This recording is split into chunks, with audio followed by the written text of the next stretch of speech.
Yes, reka ndusheho kongera kukwifuriza ikaze no kukwifuriza gukomeza kugira ibihe byiza.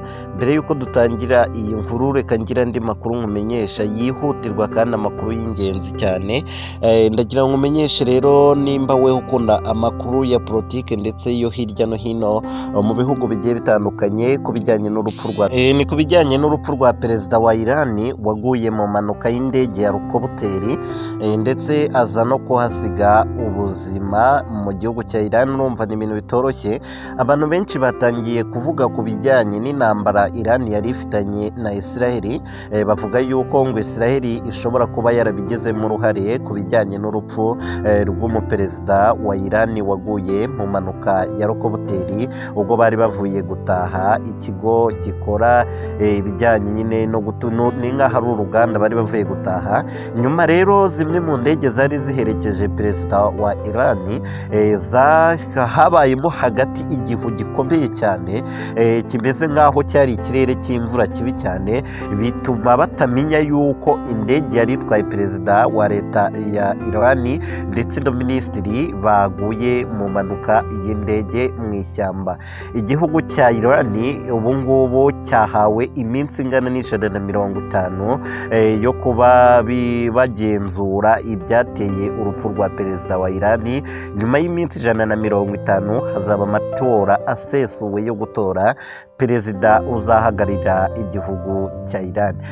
N'ayo makuru rero nari nkunyuriyemo muri makeya, indi nkuru turayigarukaho saa 8. Ahubwo reka twanzike n'inkuru yacu yatuzanye. Uyu muri kubona ku mafoto azwi ku izina rya Andi Bumuntu, mu izina akoresha mu bijyanye n'ubuhanzi cyangwa se yamamaye mu bijyanye n'ubuhanzi.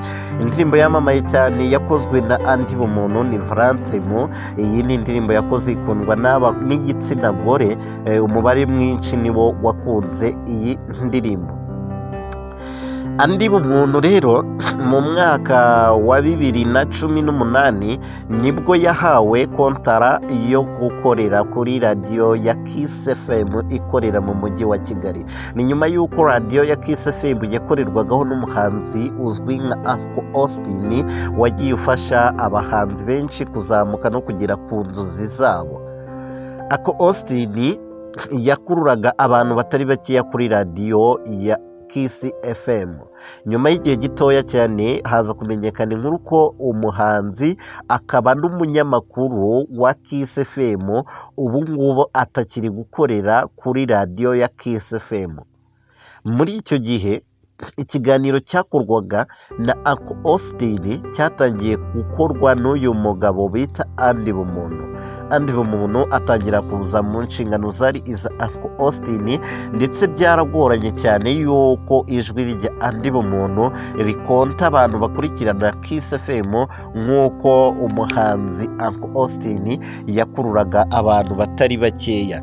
Noneho nyuma y'igihe gitoya cyane nibwo uyu muhanzi Andi Bumuntu yatangaje impamvu yahigitse Uncle Austin, akaba ari ugiye kujya akorera Kiss FM. Nyuma y'igihe gitoya Andi Bumuntu agarutse kuri ibyo bintu, Uncle Austin nawe yagarutse kuri aya magambo yavuzwe na Andi Bumuntu. Andi Bumuntu yaravuze ati njye impamvu iyi kontara nayifashe cyangwa se impamvu iyi kontara ari njye wayihawe kurenza uko Uncle Austin yari kuguma kuri radiyo ya Kiss FM nuko babonye yuko hari ibintu byinshi Uncle Austin adakora, cyane yuko na hiti ya Uncle Austin iciriritse iri hasi cyane. Ibyo rero ntago bikurura aba members bakurikira channel ya Kiss FM cyangwa se aba flowers bitewe n'uburyo dushobora kubyumvamo. Ibi ngibi byatumye abanyamakuru bamubaza ati ese weho Andi Bumuntu ukurura abantu benshi kurenza uko Uncle Austin abakurura? Andi Bumuntu yasubije ikibazo agira ati mushobora kujya kuri page zacu za Instagram, mukajya kuri Twitter, mukajya ku mbuga zose mukareba ngo se nkurikiranwa n'abantu bangana gute, Uncle Austin akurikiranwa n'abantu bangana gute. Ibyo ngibyo birahita biguha ishusho y'umuntu ukunzwe.